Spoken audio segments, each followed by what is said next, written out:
ब्रह्मांड अस्तित्वमान द्रव्य एवं ऊर्जा के सम्मिलित रूप को ब्रह्मांड कहते हैं।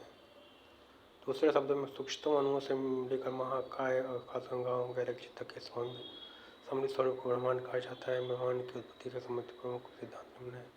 महाविस्फोट सिद्धांत, बिग बैंग थ्योरी, जॉर्ज लेमेंटियर।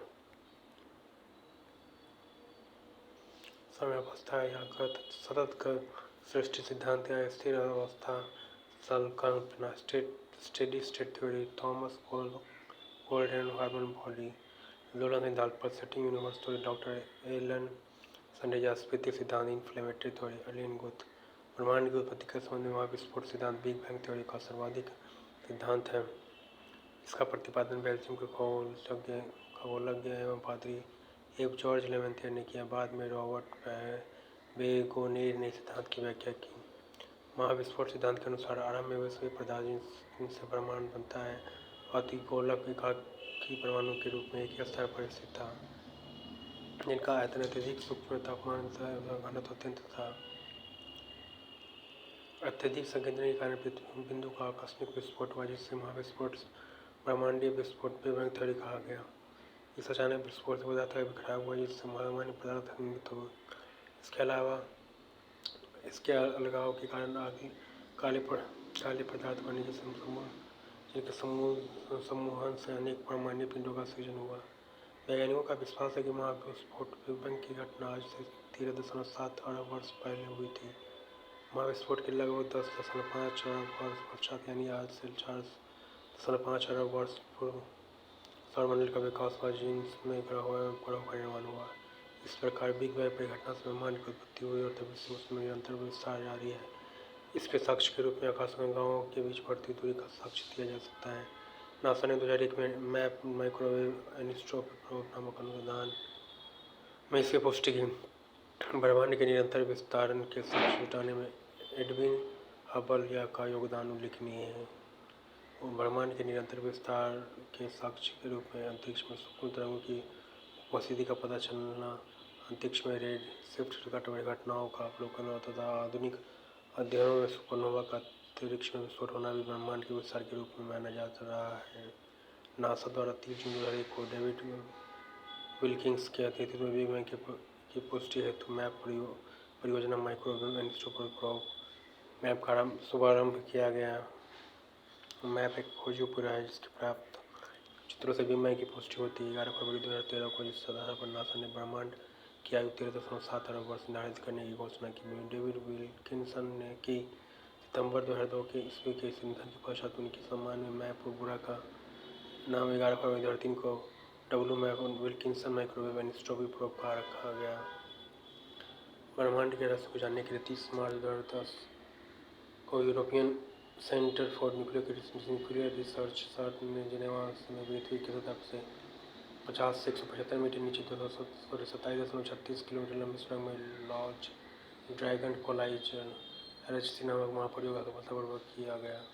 सितंबर 2008 में यह महाप्रयोग असफल रहा। इसमें प्रोटीन बीमों को लगभग प्रकाश की गति से टकराया गया तथा हिग्स बोसोन के निर्माण का प्रयास किया गया। माना जाता है कि गॉड पार्टिकल के नाम से जाना जाने वाला हिग्स बोसोन में भी ब्रह्मांड के रहस्य छिपे हैं, क्योंकि यह सबसे बेसिक यूनिट माना जाता है। सर ने 4 जुलाई 2012 को हिग्स बोसोन से मिलता जुलता सब एटॉमिक पार्टिकल की खोज करने में सफलता हासिल की। इससे ब्रह्मांड के रहस्य को जानने के विषय में महत्वपूर्ण उपलब्धि माना जा रहा है। ब्रिटिश वैज्ञानिक हिग्स ने 1964 में कॉस्मोलॉजी समझने हेतु गॉड पार्टिकल ब्रह्मांड की अवधारणा को पेश किया, जो भारतीय वैज्ञानिक सत्येंद्रनाथ बोस ने बोसोन थ्योरी पर आधारित थी। ब्रह्मांड का व्यास 10⁻⁸ प्रकाश वर्ष है। ब्रह्मांड में अनुमानतः 100 अरब मंदाकिनी गैलेक्सी हैं। प्रत्येक मंदाकिनी में अनुमानतः 100 अरब तारे हैं। मंदाकिनी तारों का ऐसा समूह है जो धुंधला सा दिखाई पड़ता है तथा जो तारा निर्माण प्रक्रिया की शुरुआत का गैस पुंज है, मंदाकिनी गैलेक्सी कहलाता है। तो हमारी पृथ्वी की अपनी एक मंदाकिनी, जिसे धूमकेतु या आकाशगंगा मिल्की वे कहते हैं। अब तक ज्ञात इस मंदाकिनी का 80% भाग पीला स्पाइरल है। इस मंदाकिनी को सबसे पहले गैलीलियो ने देखा था। आकाशगंगा के सबसे नज़दीक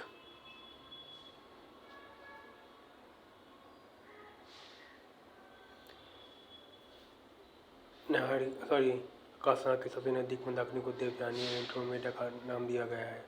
नवीनतम ज्ञात मंदाकिनी गैलेक्सी इवार्फ मंदाकिनी है। निहारिका नेबुला यह एक ब्रह्मांडीय नर्सरी है जहाँ तारों का जन्म होता है। निहारिका में धूल और गैस का बादल होता है। सभी तारों का जन्म निहारिका में होता है। सिर्फ कुछ दुर्लभ अवसरों को छोड़कर इसमें 2 न्यूट्रॉन तारे एवं श्याम वीवर बनाते हैं। वैसे भी विविध न्यूट्रॉन तारे और श्याम वीवर वृत्त तारे माने जाते हैं। यहाँ पाई जाने वाली गैस में हाइड्रोजन गैस, हीलियम गैस एवं आयनीकृत प्लाज्मा गैस होती हैं। निहारिका 2 अलग-अलग कारणों से बनती है। पहला ब्रह्मांड की उत्पत्ति, दूसरा किसी विस्फोटक तारे से बना सुपरनोवा से। ब्रह्मांड के जन्म के बाद परमाणु का जन्म हुआ और इस परमाणु से धूल और गैस कणों का निर्माण हुआ। सुपरनोवा से जो पदार्थ उत्सर्जित होता है उससे ही निहारिका का जन्म होता है। इसके बाद उदाहरण है वेल और कर्क। निहारिका की उत्पत्ति ब्रह्मांड के जन्म और सुपरनोवा के मिश्रण से भी हो सकता है। निहारिका के कुछ प्रकार उत्सर्जन निहारिका है जो सबसे सुंदर और रंग बिरंगी होती है। ये वन तारों से प्रकाशित होती है। उदाहरण चील और झील निहारिका। परावर्तन निहारिका है, यह तारों के प्रकाश को परावर्तित करती है। तारे तो निहारिका के अंदर होती है, पास में होते हैं। उदाहरण प्लेइटेड्स निहारिका। श्याम निहारिका है, ये अपने पीछे से आने वाले प्रकाश को एक दीवार की तरह रोक देती है। यही कारण है कि हम अपनी आकाश गंगा में बहुत दूर तक नहीं देख सकते। ग्रहीय निहारिका, इसका निर्माण उस वक्त होता है जब एक समान तारा एक लाल दानव तारे में बदलकर अपने बाहरी तहों को उत्सर्जित करता है। इसी वजह से इसका आकार गोल होता है। ओरियन नेबुला हमारी आकाशगंगा के सबसे शीतल और चमकीले तारों का समूह है। तारों के बारे में विशेष जानकारी के लिए भौतिक अध्ययन ब्रह्मांड देखें। धन्यवाद। Thank you so much all the